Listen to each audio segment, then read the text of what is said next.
Bubba strikes again. This cranberry smoothie is not what you want. That did not go as planned.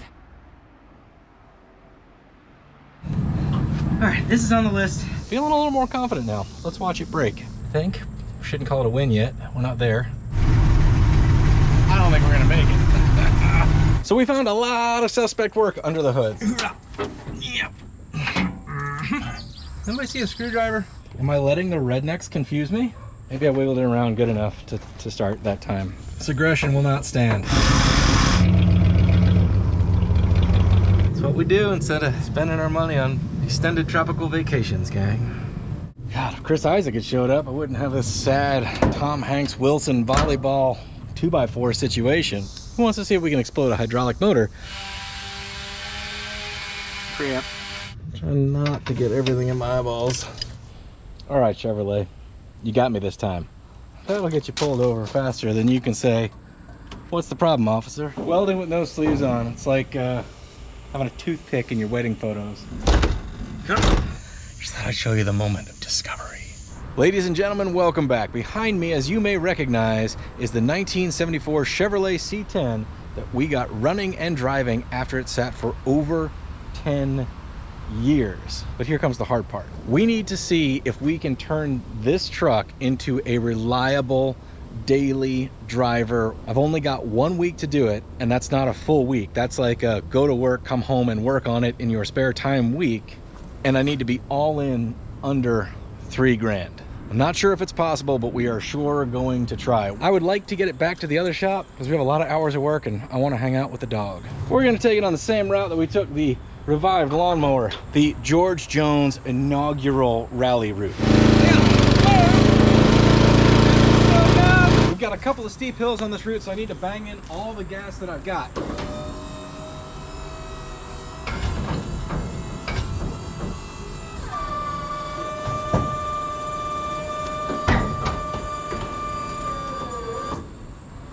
That did not go as planned. So we just disconnected the battery because the switch apparently stuck. Hopefully we didn't burn out that pump. That's gonna be hard to drive home like that. Dang it! What on earth? Let's see if we can accomplish our first task before we figure out what new task we just invented by having that happen. Can't even. Oh, this is dumb. All right, this is on the list of things to fix to make it a daily driver. This aggression will not stand. Should have bug sprayed before this. I just didn't think it was going to be such an exciting process. All right, that ain't much, but it's something. It's like whack-a-mole. I got like 20. All right. The switch is not sticking. It doesn't mean it's not busted. All right. That's how we solved that the other day. Here we go. Well, now it's seeming to want to behave. I'll take the win, I think. Shouldn't call it a win yet. We're not there. All right, do we think she'll fire up? Well, this thing's full of mosquitoes. Great. Come on, buddy. Work with me. The dog is waiting to party. Yeah, that wasn't even close to thinking about being tight. That's probably gonna at least work a little more better. How bad? Round 2. Maybe not.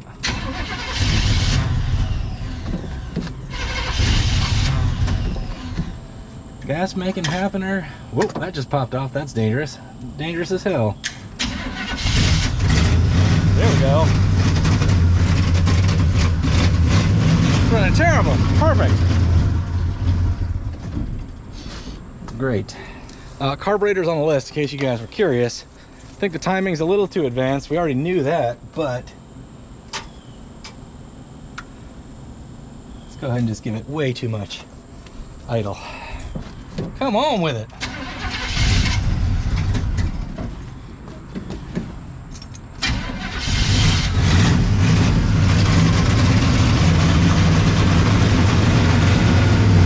We're gonna do it? It's running terrible. Give it too much of everything, man. This should be exciting. She's running richer than Queen Elizabeth right now with my carburetor tune. I ain't got far to go. That doesn't mean it's not going to be exciting.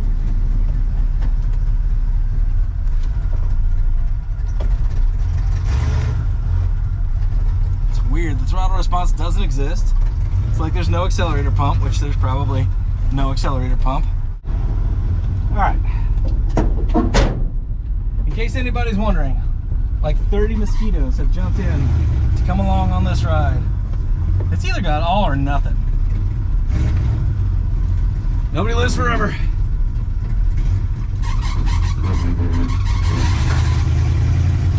Power steering, that's on the list.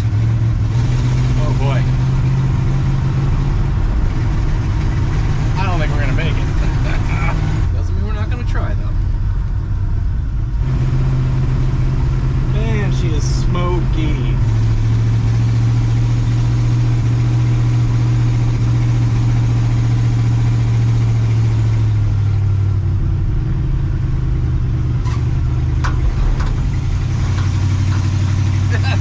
It's amazing how quickly the thrill of will it run wears off when you need it to actually get somewhere. Like, check off the list. Now I actually need it to be a truck.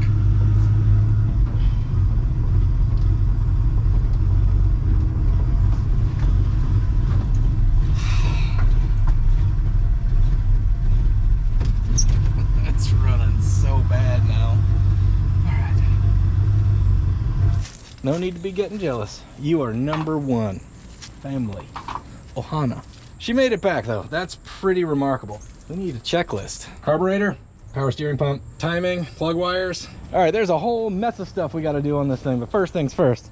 Gotta let number one dog check it out. So we found a lot of suspect work under the hood. We got to get through this carburetor. It's been sitting for a long time. I believe it was listed as new in the ad, but new with fuel run through it a few times and letting it dry out is just as bad as old. Back there, I adjusted the timing by vacuum. I know it's a little too advanced. Clearly, we are having some misfire issues, which could be partially bad gas, but I expect these plug wires are ancient. They're zip tied together, laying on not the header. My apologies. Cast iron exhaust manifolds. Don't get it wrong. Someone will call you out on the internet. I did go ahead and ask Chris Isaac to join us today. Unfortunately, he had other plans. I was gonna call it something snappy like the Chris Isaac and Between the Sharks YouTube hour. None of this feels very tight. Yep. Yeah, I can. I just did that by hand. So we might have had a monstrous vacuum leak in this general area. Like, what did I just do with that? Anybody see a screwdriver? How the hell did you get all the way back there? How hot are you? Hotter than I want. Ah, come on now. Just chill. Just chill. So the good news so far in this endeavor is the carburetor was not bolted down securely or properly. What we had to do to get it running was add fuel. We made it richer. We give it too much of everything, man. And all we were really doing was adding fuel because too much air was coming through the thing. I don't know how I feel about this Mr. Gasket spacer. I don't feel good about it at all. I don't understand. We'll look at that in a minute because they're spilling fuel everywhere. Come on, buddy. Come on. Come on. I don't think this is speed making happener material. This is a vacuum leak making happener. We got a square bore Edelbrock carburetor intake, an Edelbrock square bore carburetor. I don't think we should need an adapter plate at all. Am I wrong? Am I letting the rednecks confuse me? I was so confused by that spacer, I looked at this other Edelbrock carburetor, and they're pert near the same.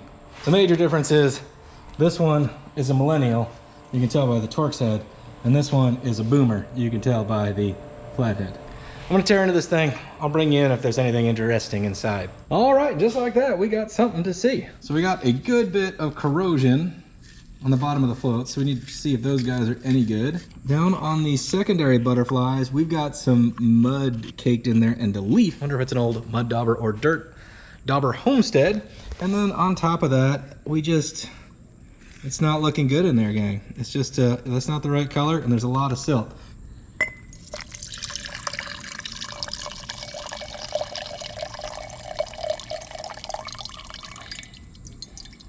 Yeah, buddy, that's not the right color. There's plenty more where that came from. So we'll clean her out and she'll be as good as new though. All right, sports fans, this one was particularly disgusting. Typically it takes Dog and I about 2 episodes of Andy Griffith to rebuild one of these. Tonight we got all the way into Green Acres. Time to see if we can jam this back on. It's 1,000,000 o'clock. I got nothing that I can do except to Blair Witch you. But I'm suddenly wondering if this spacer is to deal with the fact that this whoop-de-doo on the side of the intake sticks up beyond the plane of the intake.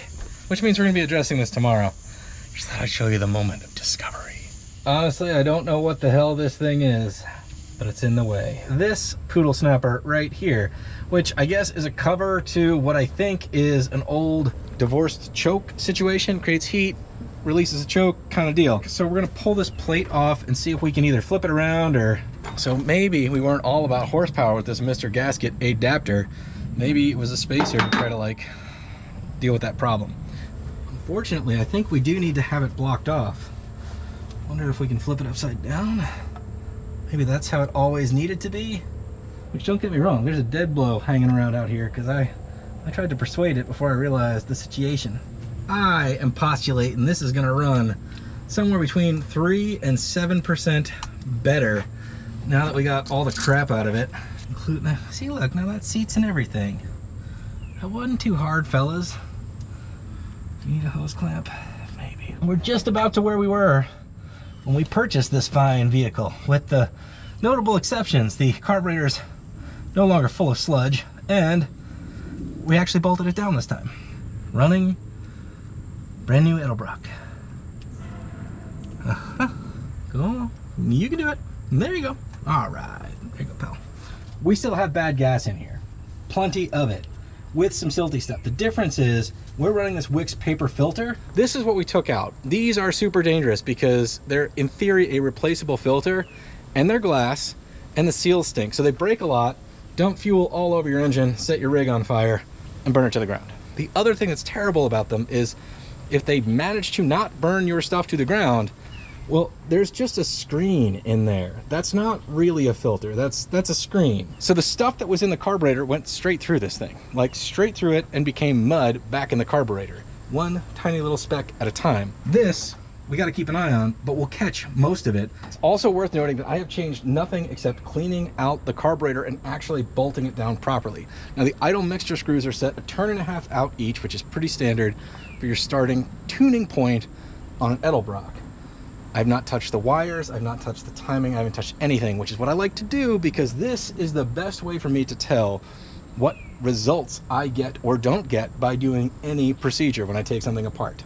If it's worse, then I have not put something back together right. If I did the wires and this at the same time and it's worse, I don't know where I screwed up. If you fellers recall, as the folks in Boston would say, it had a wicked miss as I drove it up here. It was running awful. So anything better than that counts as an improvement. All right, you get that no starting condition. We've been fighting it over here on the negative, but now I'm seeing this. Look how craptastic that is. Maybe I wiggled it around good enough to start that time. Gotta fill the carburetor. Listen to that, gang. I didn't touch the gas. I didn't touch nothing. That's at least 6% better. I think it's time to get into plug wires, cap, and rotor, see how that stuff is, and see if our little stumble and our miss is somewhere in there. Much better, at least 6%. So those of you guys that caught the last episode, this is where number 1 is on this contraption. Normally, it's way over here. What I'm saying is, it's unorthodox, but I don't think there's anything wrong with it. Good news is there's a lot of room under here. Thing about that is there's a lot of room under here. Can't reach nothing.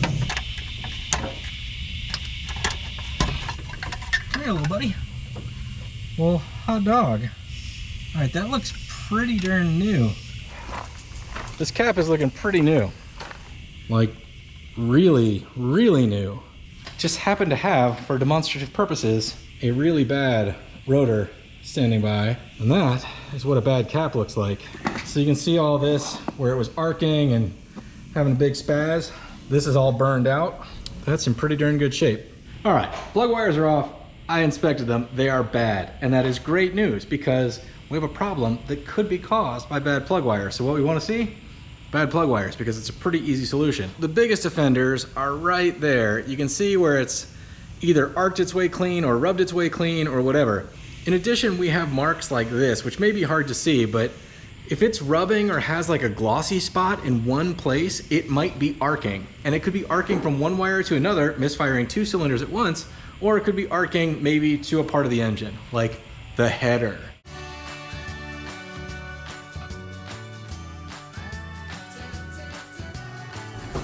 All right, we got some fresh plug wires. It's getting late. Let's give it a whirl, see if it does more better.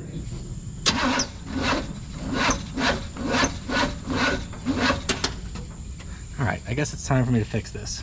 I don't know if you could see that, but that was a puff of smoke coming off positive terminal. Let's deal with that and try yet again. This is obviously very many loose and will not do.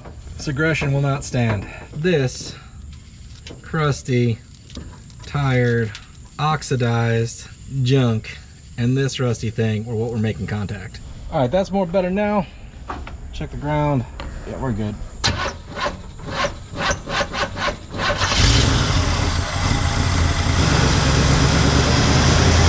It's still got a miss, so I should triple check that I got the firing order right, and then we'll see what's what. I think I've got a vacuum leak at the vacuum fitting that goes into the manifold that I hooked up to the transmission.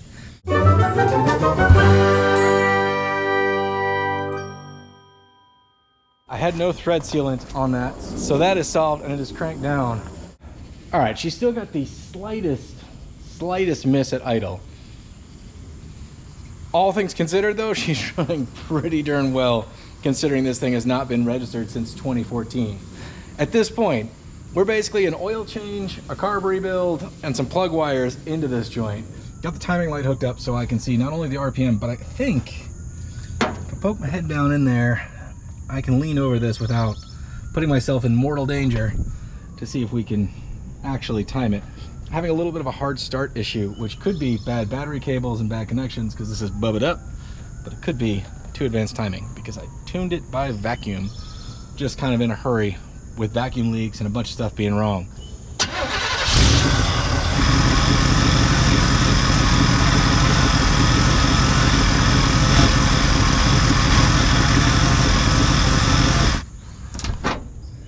What I'm seeing at this point is probably 24 degrees, but we got to dial it way back. We'll let's do that now. Let's see if we got it loose enough. There we go. Let's fire it up, see what we got.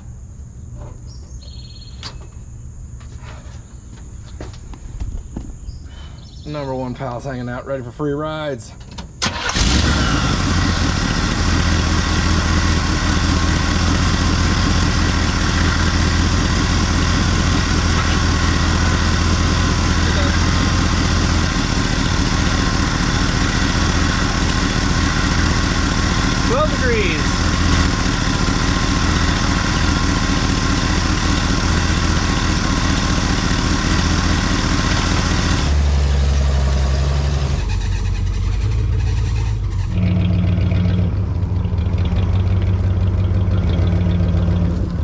So this tire just decided to start replacing itself.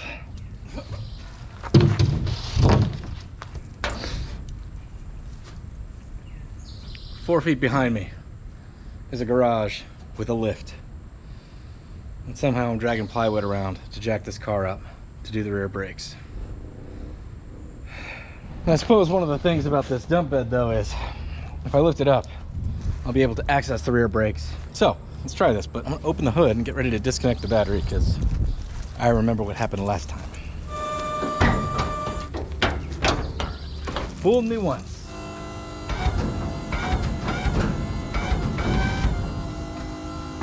Doing it again. Dang it, why is that happening? At least I was prepared. On notice. What would do that? Maybe the solenoid is sticking? I'll deal with that in a minute. Well, this definitely does make access to the brakes significantly easier.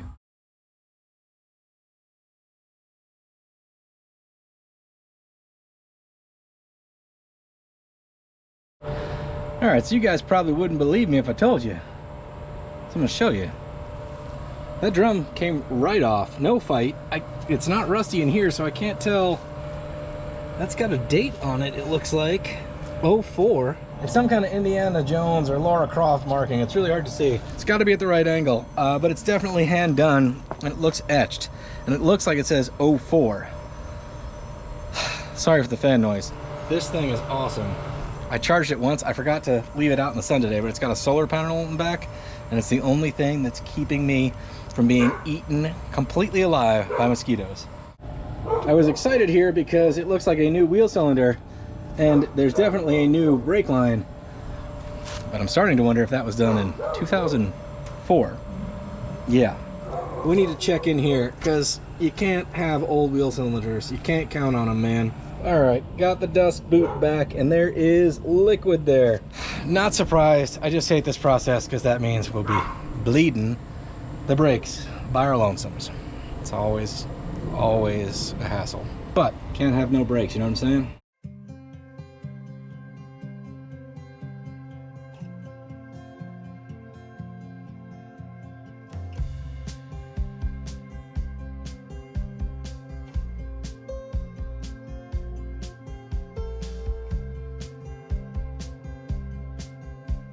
So a couple little tricks. I prefer to get the line hooked up before I tighten the wheel cylinder down to the backing plate. It just gives you a little more flexibility. The hard lines can be a little bit of a pain in the butt to line up and feel like you're not cross-threading because you don't want to cross-thread them. Also, this is my toolkit for all of the brake shoe hardware, springs and everything. I do have the spring stretcher. I do have the little pusher, downer, turner thing, like all the specialty tools. These always work better for me. I'm gonna go ahead and do the other side, and while we're at it, we're gonna go ahead and replace this brake hose. It's clearly been replaced at some point because it's not where it should be.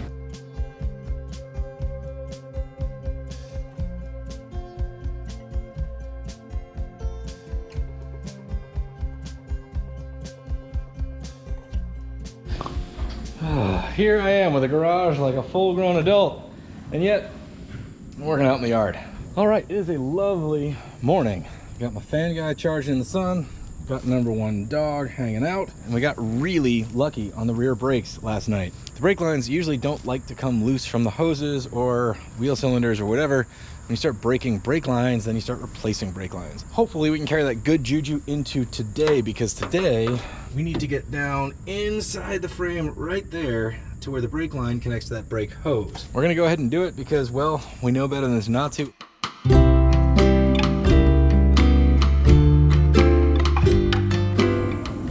Dog's keeping me company.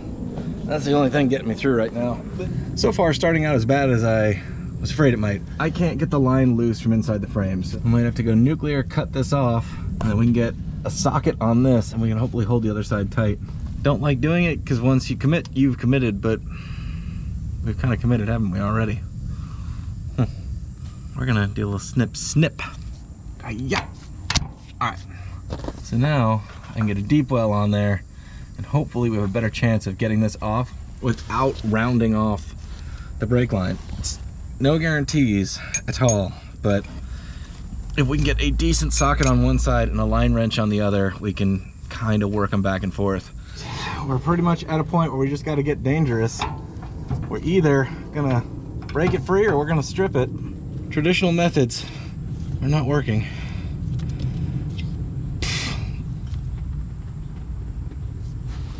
I think it just moved. It just moved. Holy crap, it's free. You're free, cheesy bread, you're free. That was miserable and took over an hour. First side's done. I mean, it's probably gonna leak.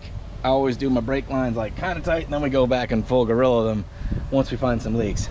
Unfortunately for us, I gotta go do the other side. It's just one of those things, man. Old cars, old brakes sitting, it's just a hassle. So I'm gonna dive in, get that done. I'm gonna see you on the flip side. Well, before I jump right into the struggle, you should at least see it. Unfortunately, this side is significantly worse. I got the fuel pump right there. We got the fuel lines running around the brake lines. And it looks like an additional ground. Anyway, that's what we do instead of spending our money on extended tropical vacations, gang. Not gonna believe this. Got this tiny wrench in there. and I turned on an episode of Car Talk to like, that's my happy place. That's where I find my zen, listening to the Magliazzi brothers laugh at each other. And it cracked loose. It just cracked loose. We've opened pretty much every brake line on this rig, so we've got a lot of bleeding to do.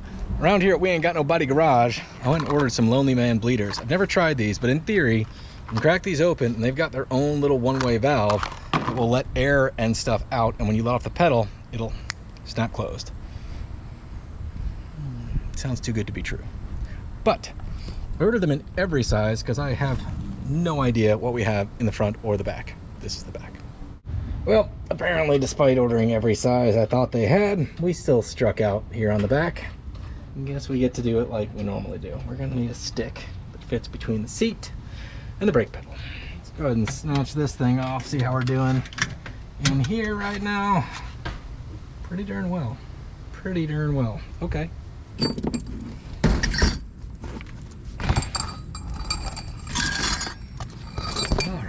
Working a little blind here, fellas. You guys tell me how I'm doing, because I can't see nothing. Guess who's got a whole collection of these things that don't fit nothing? Me. Guess we gotta go old school. I hate going old school on brakes like this. All right, gang. Under normal circumstances, bleeding brakes isn't that big a deal. You get yourself a buddy to pump the pedal, build some pressure. You crack the bleeder open, close the bleeder, they let off the pedal. You repeat over and over again. Considering I ain't got a little buddy, well, let's not be too hasty. I got the #1 world's greatest buddy, but I don't have a brake pumping buddy. So today this is going to be my buddy. There we go. God, if Chris Isaac had showed up, I wouldn't have this sad Tom Hanks Wilson volleyball 2x4 situation, but here we are. Now to pull this off, you're also going to need a ton of brake fluid because you're going to spill it everywhere as part of the process. And if you have a fancy car, this stuff will take paint off faster than you'd believe.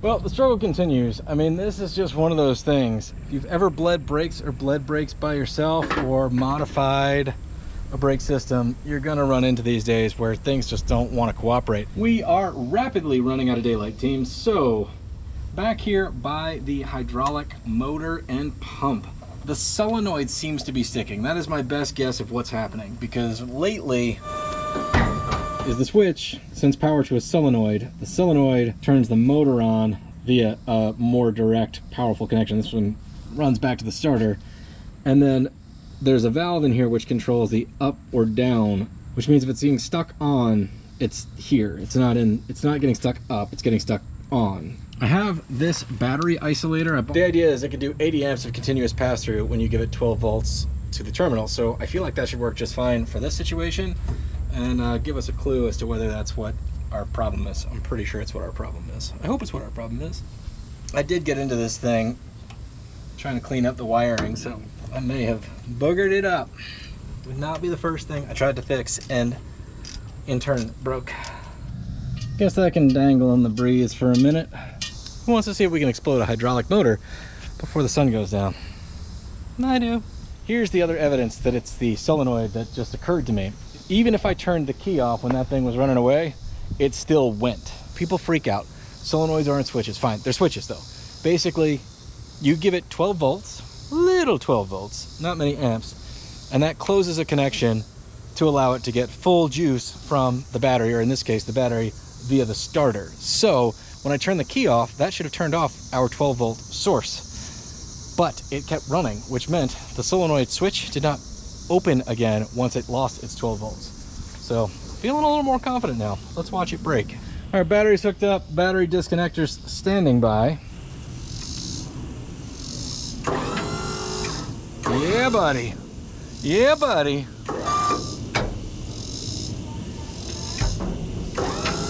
All right. Small victories. Excellent news, ladies and gentlemen. All right, I'm excited about that.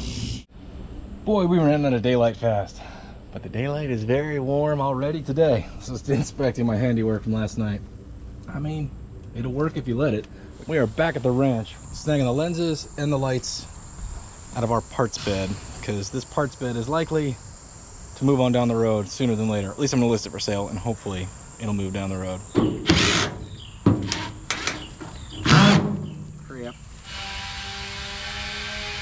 Crap. Starting to think, man, I worked hard for that money. I got myself this neat ass old truck. I'm wondering if I should have just bought myself a tropical vacation instead. Would have spent the time while I was there looking on the internet for a neat old truck though. Ah well, we were gonna flush this anyway, because that's transmission fluid, not power steering fluid.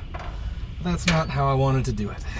Everything within a 100-foot radius of this truck is just soaked in brake fluid.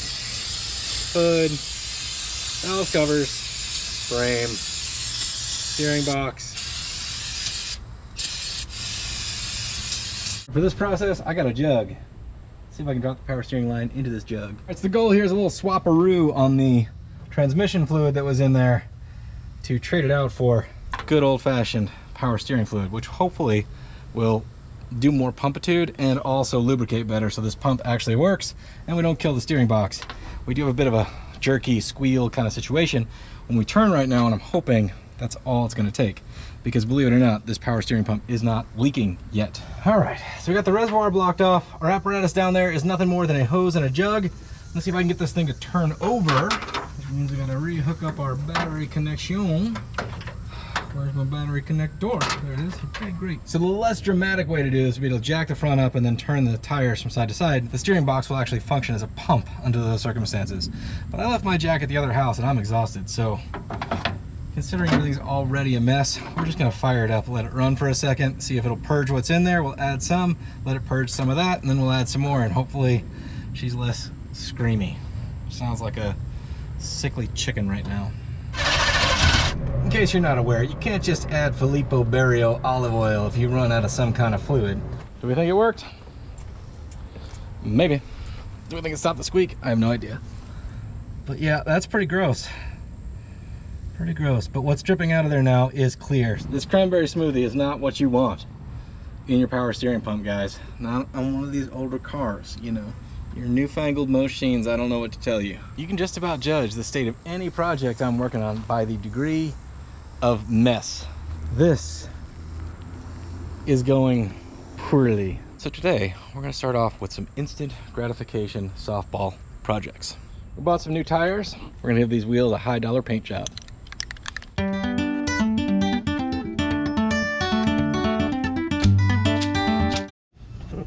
All right, gang, out here on the breakdowns and cardboard again. While I'm under here, I'm gonna try to get these exhaust bolts too, because they are loose. I'm trying not to get everything in my eyeballs. All right. I think it's turning. All right. But that's significantly less wigglier. So while we're under here doing marginal wiring work, I'm gonna look around for a keyed on source, a wire that does not have power all the time, but doesn't turn the ignition on so that we can hook up the electric choke. I do like an electric choke, and you know, doesn't do nothing for you if it's not given the electricities for the electric chokeness of it all. So to do that, we'll hook up our battery, and we're gonna check all these errant wires that I have saved. So right now we got to go to ground, which is this guy over yonder. And in theory, if this lights up, no lights. Well, let's just go turn the key on and see if we get lights, because if that happens, we're good enough to go and I can just stop my journey right ya. Oh, wait, juice. Let's put a cheap old Harbor Freight connector on there and jam it on the choke. Right, gotta use the shrink wrap with these cheapo connectors. As much as I don't want to, I think I gotta pull this door off, at least for a minute. The slop is right there, possibly fortunately around the hinge pin, and if I take the door off, it'll be a little easier to assess. Also, while I was looking, man, it smelled terrible when I realized, oh, I forgot all that rat poop on top of the heater box. Got to deal with that. Whew. I wonder if they got in the heater box. I bet they did. So this tends to be a pain in the butt, but maybe they'll break free. All right, that was not so bad. Definitely helps to have a little buddy. Like if Chris Isaac had showed up, we'd be in a little bit better shape, but we'll manage. Don't feel bad about it, Chris. It's fine. I can do this by myself. It's gonna be Damn, I'll just have all the weight just drop right onto my shoulder. All right. All right. What do we got going on here? What's our situation? One's kind of okay. That's our slap right there, fellers. Grabbed a door hinge repair kit. Don't know if it fits or not. Some pals the O'Reillys. I'm there way too often. This kit comes with two different kinds of brass bushings. So one is slightly thicker and oversized. So if it was really bad, we could drill it out, but I don't think we'll need to. I think I can get this one to go in there, and that will kind of center itself, and that should allow us to adjust the door hinges and not go clunk every time we open it. Done. There's not much slop. We're good to go, I think. Not gonna see this method on Make It Custom.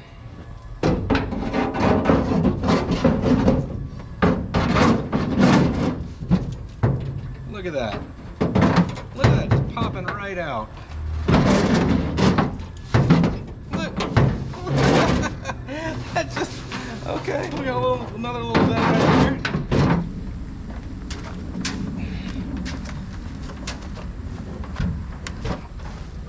Not afraid of a little struggle. 20 minutes when I'm falling over, I'll rethink what I just said. People go to the gym and they wiggle ropes and they flip tires over. How about the one-arm door lift, you know what I'm saying? Well, she's back up there. She's moving better. Question is, will she close right? All right, zero adjustment. Let's just, you know, see. Almost. The door gap is clearly off. I thought it might be like the van and you adjust the hinge that's on the body, but I'm wondering because that hinge is bolted on from the outside. On the van it was bolted on from the inside, so I don't even know how a guy would get there to adjust that. Well, considering I'm a pro at taking this door off now, unfortunately it's come to my attention, gang, that you've got to adjust the door hinges on the body to make this gap work, typically done with this fender off. I'm not taking that fender off. I don't really think I can reach down in there, but what I can do is pop this door off, make what is clearly a significant adjustment that away, tighten it back up, put the door on and test. I know it's a little ridiculous, but I don't think it's going to be that bad. He said, trying to convince himself it was not going to be that bad. All right, Chevrolet, you got me this time. What we got here, gang, is 2 bolts from the outside, 1 bolt from the inside, 3 bolts from the outside.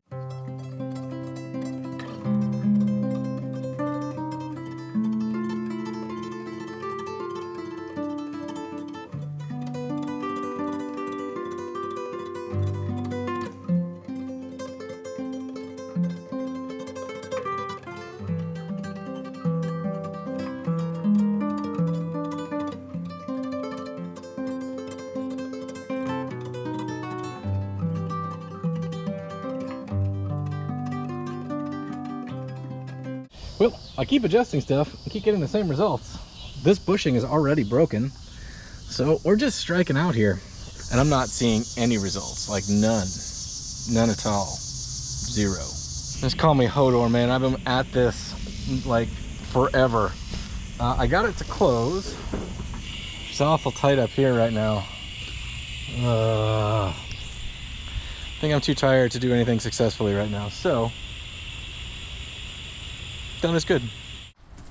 All right, gang, bright new day. Sometimes you just got to walk away, and case in point here is this door. Well into sunset, we were doing door lifting CrossFit. I tried everything, and this morning I came out and it was completely obvious. I looked at something that I had not looked at yet. Follow me. See this bend right here?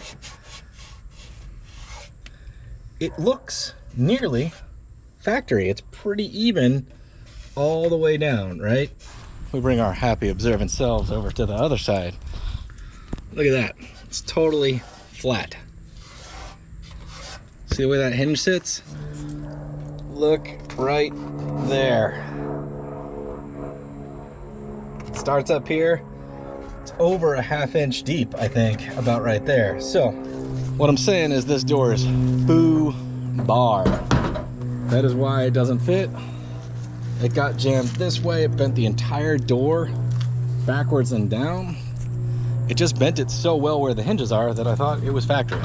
So we're gonna go grab the other door that came with it. I did not want to replace all the glass, but at this point, it's clearly the simpler solution because I don't think I could ever beat this thing back into shape well enough for it to do what I wanted to do, which is simply close and latch. So here's what we're talking about. This grease is, it's so consistent, it looks factory, but it shouldn't be there. So that's deep, that's a lot.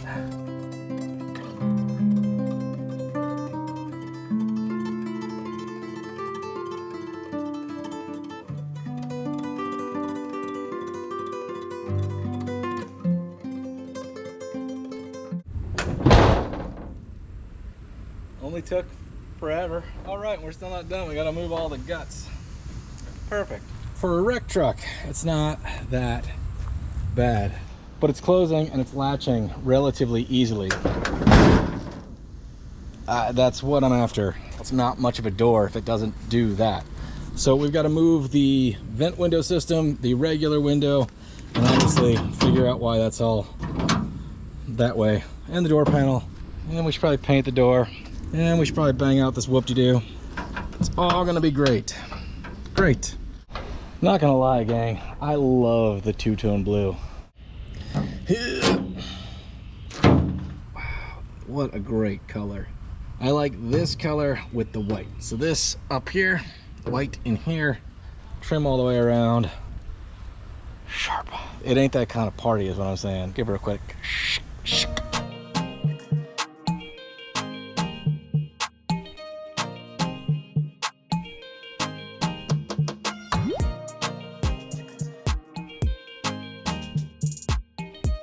So while that door is drying, let's see if we can get some taillights going. Got a little bit of Bubba evidence right chaw. Just a little struggle. We got there. All right, let's see if we get taillights. Start with a softball.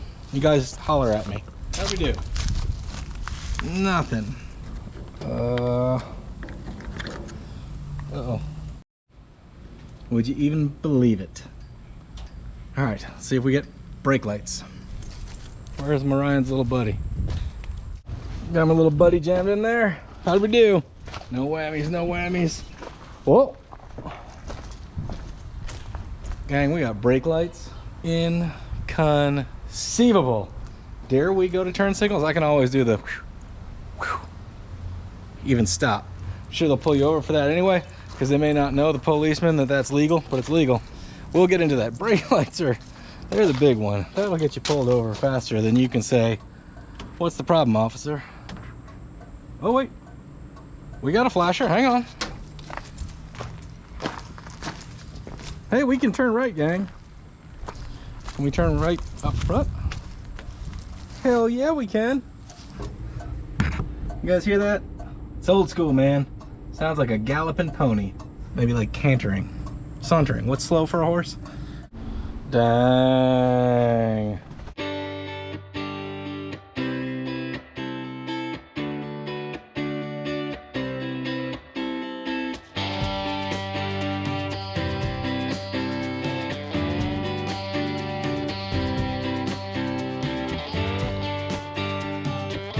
So I did break this free. This is usually why they break. This rusts and seizes up, and then somebody tries to move the vent window and that breaks it free of its mooring. Right, chaw. I'm suffering from a severe case of brain melt at this point. It's hot. I don't know if you guys are also experiencing this all over the country, but I have no idea where I put the glass. So I'm gonna just continue trying to reverse course, installing this. I gotta get the lockout, installing the glass, and then if I ever do find the vent window that we had at some point, I'm gonna try to figure out how to weld it back in without shattering it.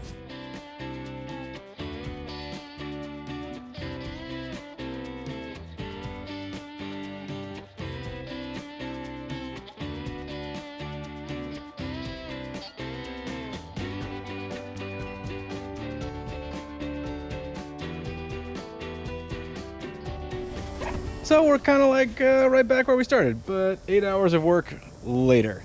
No, I mean, at this point, the door actually shuts. Gotta find the vent window. It's around here somewhere, gang. We seem to have a little bend in the ladder rack right here.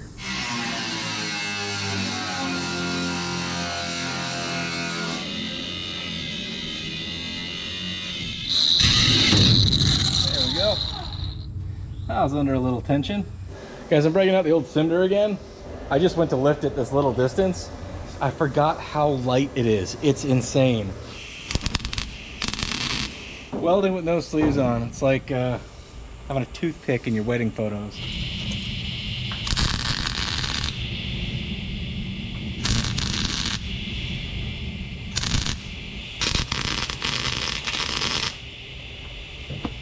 And this is on 110. Like it doesn't care. It's doing great.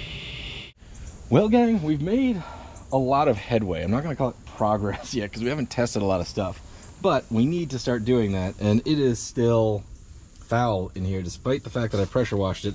Apparently, I just blasted rat poo everywhere that it didn't used to be with the pressure washer. Probably should have started with the vacuum, but it didn't. Also, the seat's not really attached to anything. We got wasp nests, and it's just really rough and awful.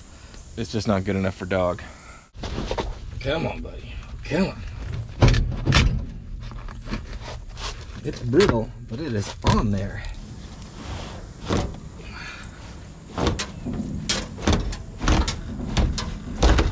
Come on.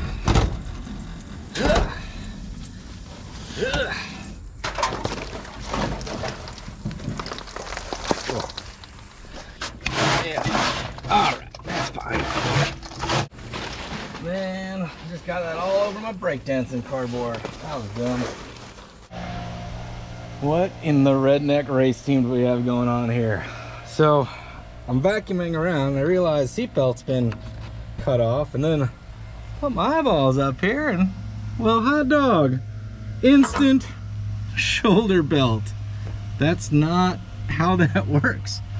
They did it on the passenger side too. Safety first, team. Hold my beer. I don't mind a couple little drain holes, but guy could lose his pocket knife down this one, so it's got to go. We're not gonna do a lot of trimming and fitting. We're just gonna put in a piece of Holbegon right there. I feel like the newer you are to this stuff, the more you worry about rust. Like, it's all gotta get removed, it never sleeps, blah, blah, blah, blah, blah. But it's just an old work truck, guys. It's gonna be A-okay. We just gotta not be able to drop things.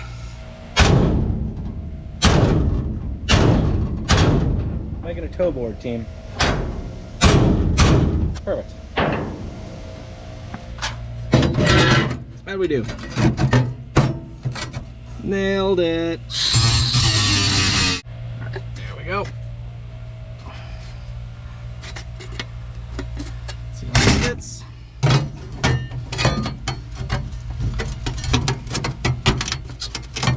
Well, golly, it's like a brand new truck. Yeah.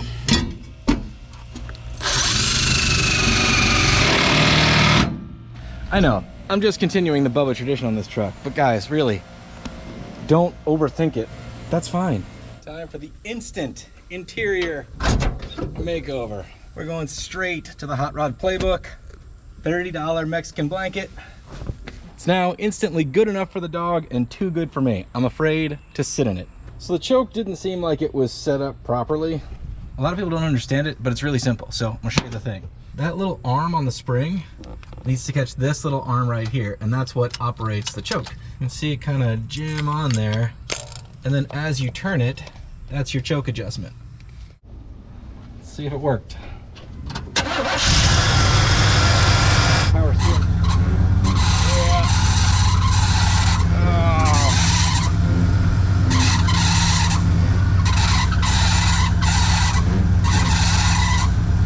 We might be in for a power steering pump.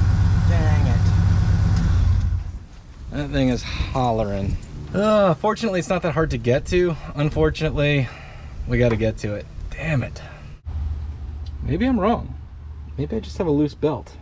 Because that would definitely also cause the same problems, and that seems looser than I would want it to be.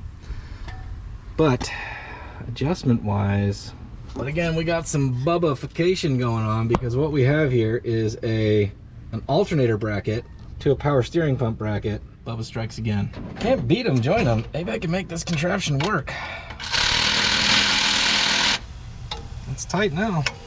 Safe to say I don't want to go spending my day reinventing bracketries. Like, not even a little bit, pals.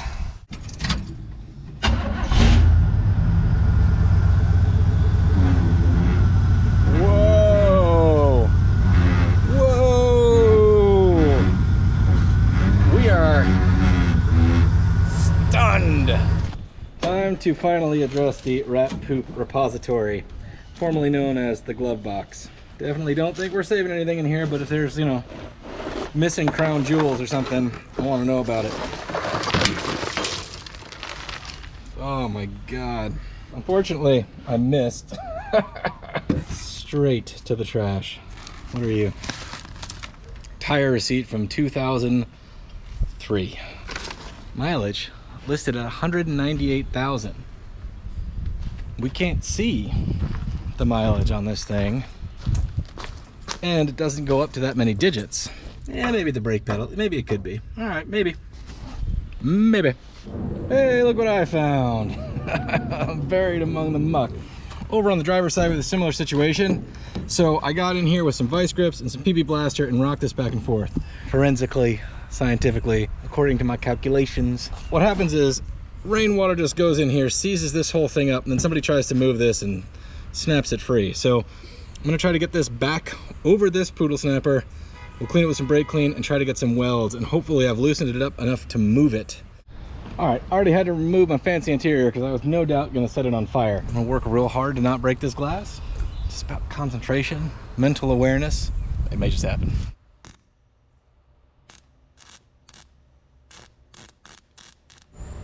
It works. Is it perfect? No. But are these vent window assemblies over 300 American? Yes.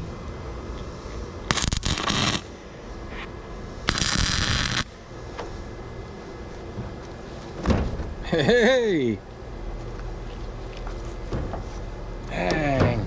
That works actually pretty decent. Only kind of set stuff on fire.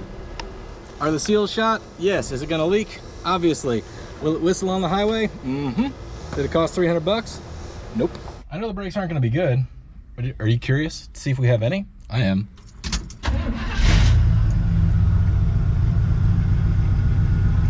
Thing just fires right off though. I mean, it's holding still, which is good because I put it in reverse and we would have gone straight through the garage. I think I'm gonna try one more time to wang the dent right back out of this thing.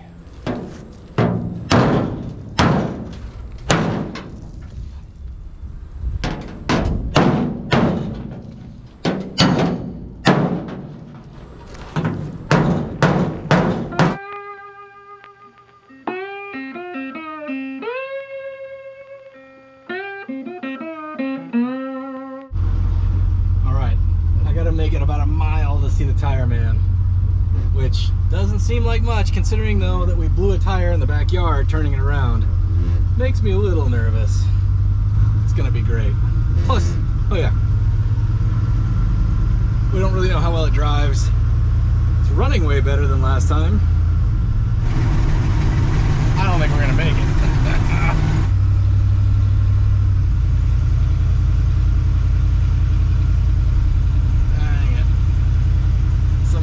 Here. I was hoping I'd jump right in. First drive on legit tires.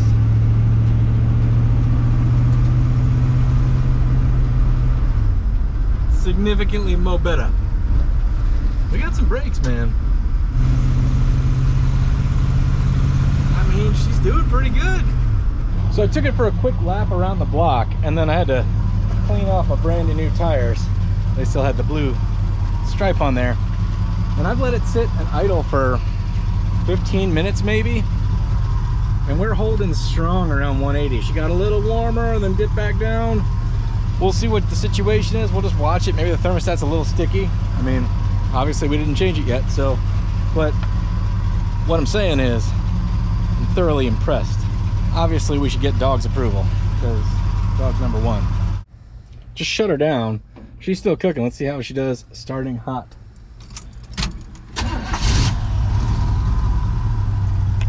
Cannot argue with that, gang. What do we think, bud?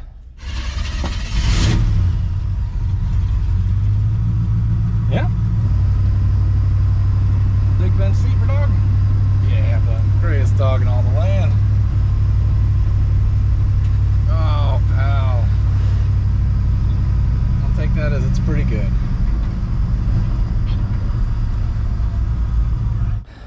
I'll definitely say dog approved. While she's got her suit on, we're gonna take her for a walk, but so far so good.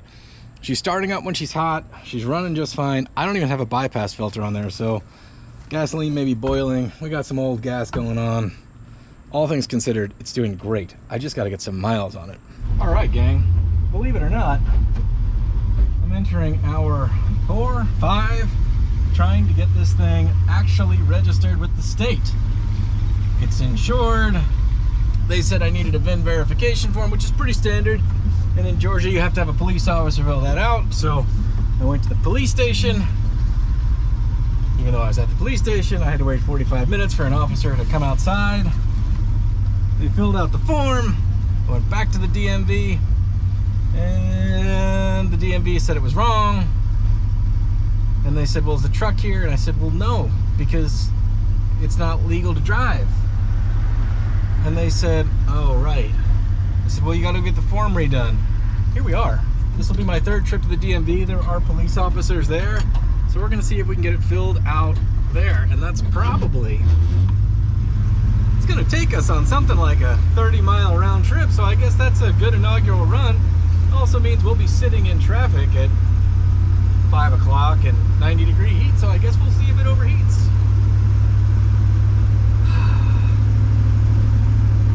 You know those days where you like have your ducks in a row and you do all the things that you're supposed to do and it still didn't really work out? Yeah. This is one of those days. It's getting under my skin worse than it should. I usually keep an extremely even keel about stuff like this. Like I don't let it ruin my day for me. But I'm struggling today. I am really like, I had a lot on the list of things to do. And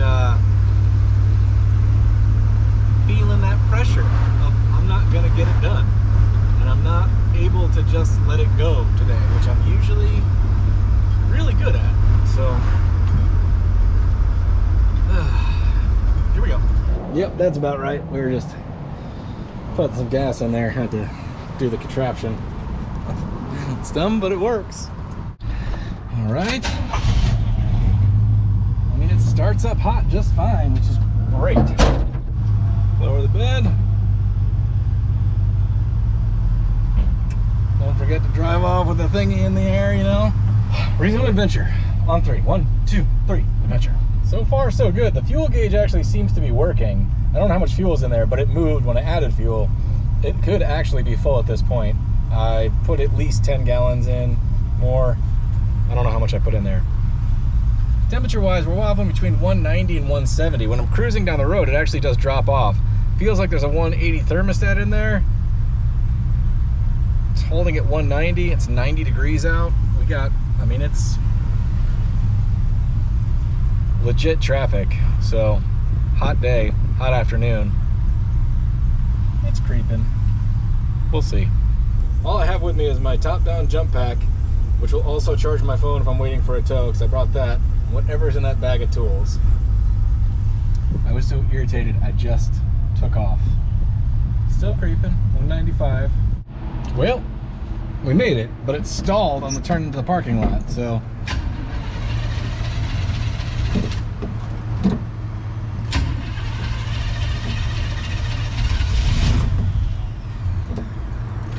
Let's see what's going on.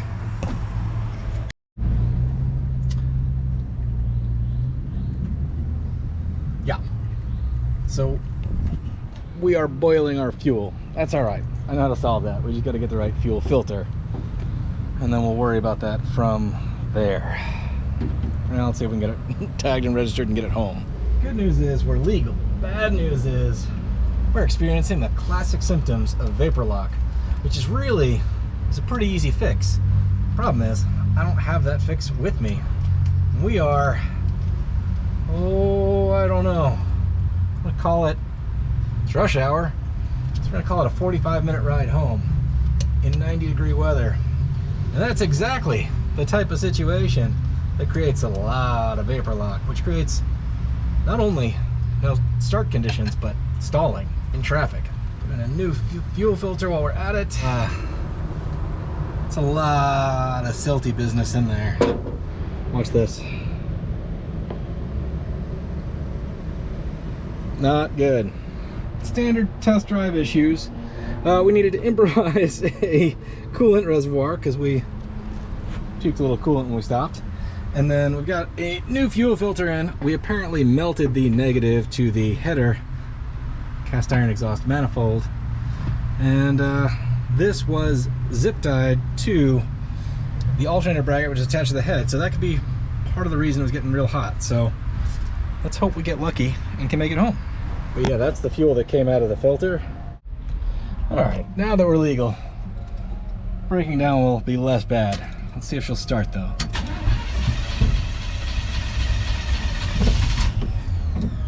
Probably got to fill up the carb.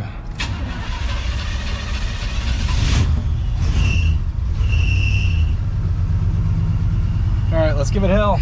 There goes nothing. I mean, so far so good, but it is a little white knuckly. We're off on the back roads, accidentally kind of ended up off the main road, but that's great because last thing you want to do is stall in heavy traffic because nobody will help you out.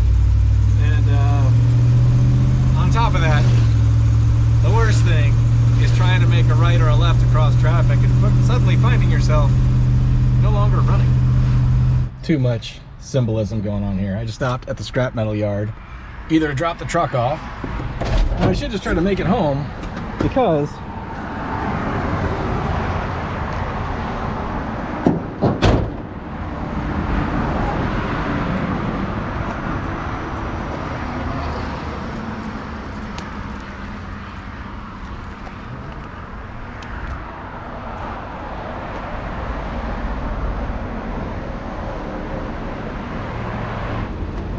definitely been near a fire.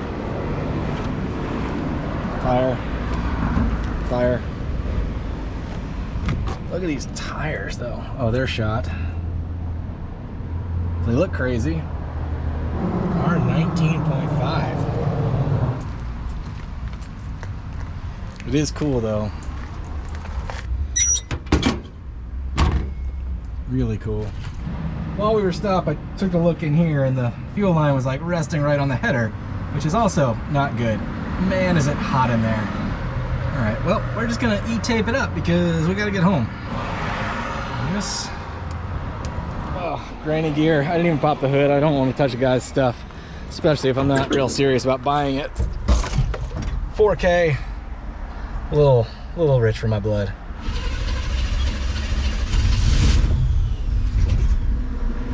Should not have turned the car off.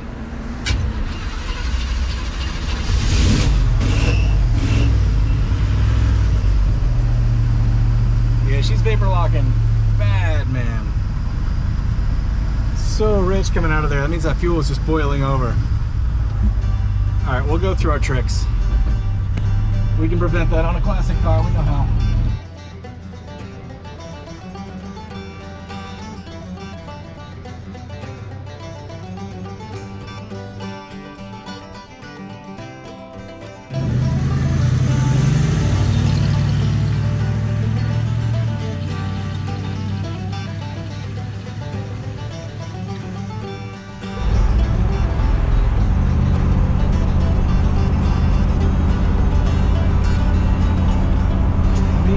Pretty good, gang.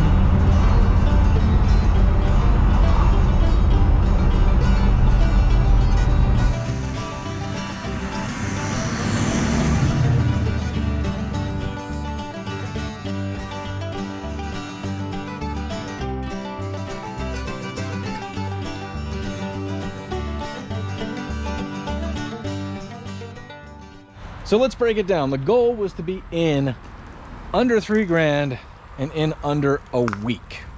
So timeline wise, I'm in, I think 35, maybe 40 hours on it. Linear time, that took about 10 days for me to get 40 hours into this thing. Dealing with the brakes ate a ton of time. I had issues with the proportioning valve and stuck fittings, and that just happens sometimes on old cars. I wouldn't say it's irregular, but also not a guarantee. This door also took hours upon hours where I took it off and put it back on, took it off, put it back on, until I realized how badly damaged and bent it was. Then we ended up swapping doors, swapping glass, swapping vent windows, and well, it worked. The engine wanted to run, man. It just did. So dollar bills. Let's say I paid the $1,500 for the truck. That was the asking price. I bought it with a bunch of other stuff, but let's pretend that every penny of that went straight into the truck. No car guy math on this one. Right off the top, tires were shot, had to get new ones. We're in about 500 American on tires and mounting and balancing. If you know a cheaper way, put it in the comments, because it's inevitable. If you buy a car that's been sitting, you're gonna be buying tires. So when I got started on this, I ordered everything front to back for the brakes from O'Reilly's. It was about 700 American dollars, and that included the power booster to upgrade from manual brakes to power brakes. But lucky for me, I returned about half of it. The drums were good, the rotors were good, the calipers were good, so we're in about 350 American on brake parts. So tune-up wise, I had a lot hanging around. Carb kit, plug wires, fuel filter, and then we did an oil change. But let's say I didn't, we'll call that 150 American for all the basic tune-up 101s. So not so bad. As it sits right now, let's call it 40 hours in and 2,500 American dollars. Running, driving, going down the road, and no longer sitting in someone's backyard, slowly rotting away. We are tagged, insured, and legal, and we are for sure going to put this thing into service. So if you're into this type of stuff and you want to see where we go from here, please consider subscribing. It is the single easiest thing you can do that will actually support the channel. It genuinely helps, or I wouldn't ask for it. It's totally free to you. The button down there somewhere. Thanks for watching, guys. Good luck on your projects out there, and we will see you next time on Between the Sharks.